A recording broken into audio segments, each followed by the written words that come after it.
American cartoonist William Steig was dubbed King of Cartoons, having produced over 2,600 comics and illustrations for New Yorker magazine, also over 100 covers, and then in his early 60s he decides that he wants to write and draw children's books.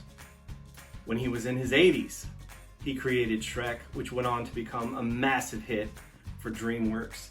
Today, I'm going to draw Shrek for one of our viewers who goes above and beyond to encourage me every week, sometimes every day.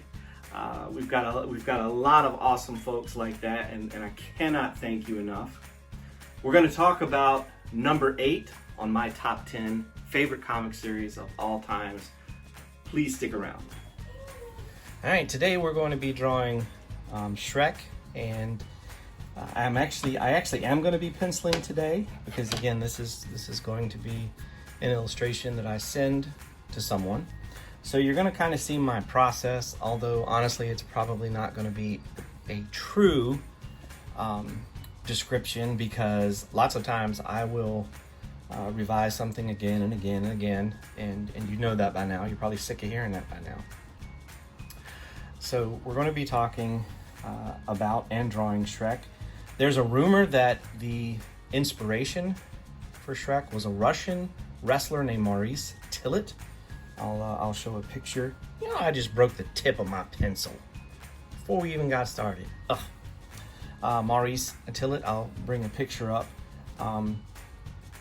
Also, some of you may not know that even though Mike Myers is known as the voice, he wasn't the first or even second choice. The first choice was Chris Farley, who passed away when he was much too young. And then I believe I read that the second choice was Nicolas Cage. How fun would that have been? So, all right, I gotta go sharpen my pencil. Be right back. Okay, I'm back. Sorry about that. Okay, I'm gonna start by lightly sketching out kind of what I want him to look like. Obviously, it's based on the DreamWorks, but it's going to be Jamie style. You may not know this, but they actually trademarked the Shrek ears. So you couldn't come up with a character that had those same type of ears without getting into large amounts of trouble. So now I'm just kind of looking at my shapes, pear shapes, ovals.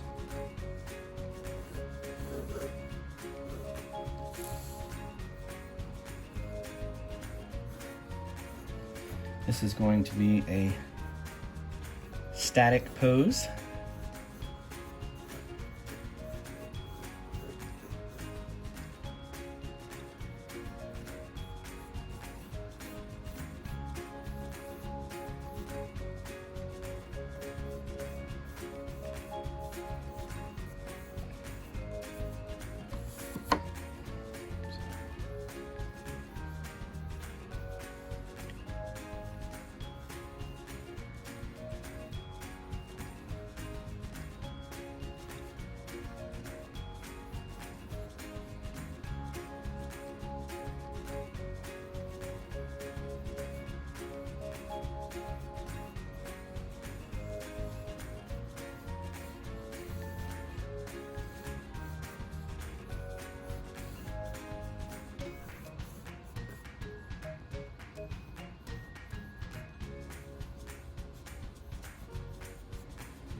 Okay, have you seen all of the Shrek movies? If so, which is your favorite? Let us know in the comments below. And now let's get to inking.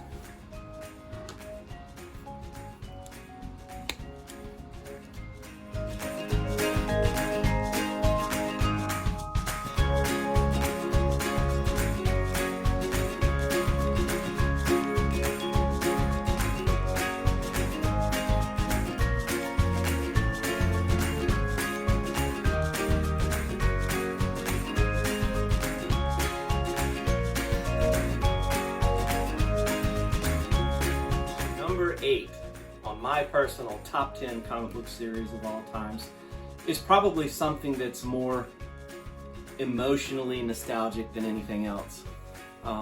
When I was a kid, I can remember trips to Williamsburg where our family would stop by Stuckey's. And Stuckey's was a place where you could stop and you could get some gas, get a drink, and get some comic books. And they had 3-packs.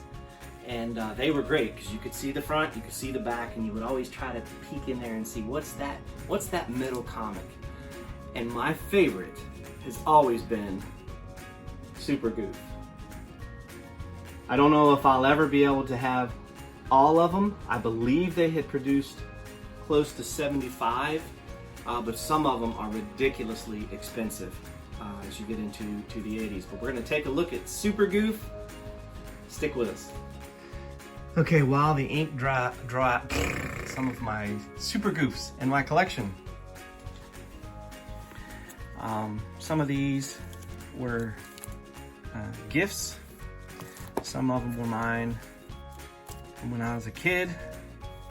Some of them I've collected at comic conventions over the years. Occasionally you can find them in comic shops. There are a few that are really difficult to find. They're very expensive. I actually believe that's one of them.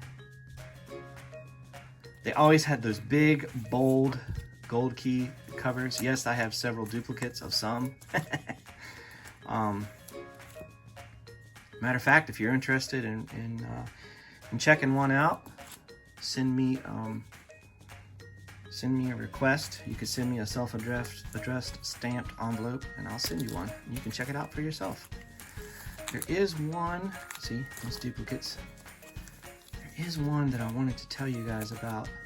Years ago at Heroes Con, I was tabling with the great Don Rosa, of course, who is the Uncle Scrooge artist and writer, and there it is right there. I think that's it. Nope, that's not it. Hold on. Hold on, let's see here. Duplicates. Dupes. Oh, these are neat. These are Whitman Dynabrite comics, and a lot of times they would reprint some of the older ones and just give them a brand new cover. But here's the one. One of the conventions that I was tabling with Don Rosa, he said, well, I don't understand why you like Super Goof. But his friend ended up giving me a copy of number 1. This is Super Goof number 1, and I actually have a couple of them. The Thief of Zanzibar. So, yeah, this is one of my favorites of all times. I think they had 75, and I might have 50, I think, last time I checked. I just love these. They take me back. Oh, there's Scamp mixed in.